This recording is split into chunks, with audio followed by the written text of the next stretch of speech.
Inorganic polyphosphate is a key element in bacterial stress response, but older methods for extracting and measuring poly-P in bacteria are complex and labor-intensive.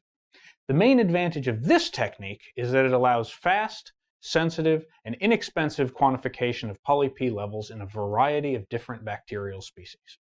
The procedure will be demonstrated by Arya Pokhrel, an undergraduate student from my laboratory.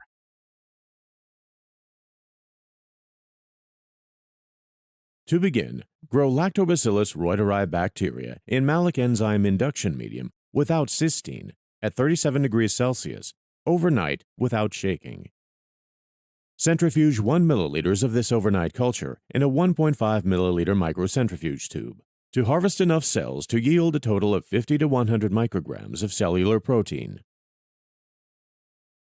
Remove the supernatant from the cell pellet completely, and then add 250 microliters GITC lysis buffer and resuspend by vortexing. Incubate at 95 degrees Celsius for 10 minutes to lyse the cells. Store the lysate at minus 80 degrees Celsius.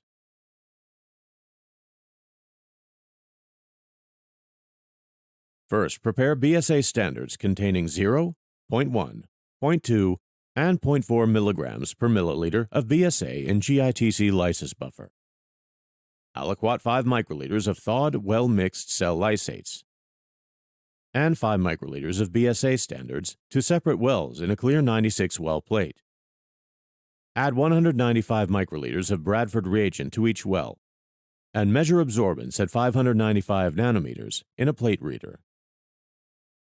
Calculate the amount of protein in each well by comparison to the BSA standard curve.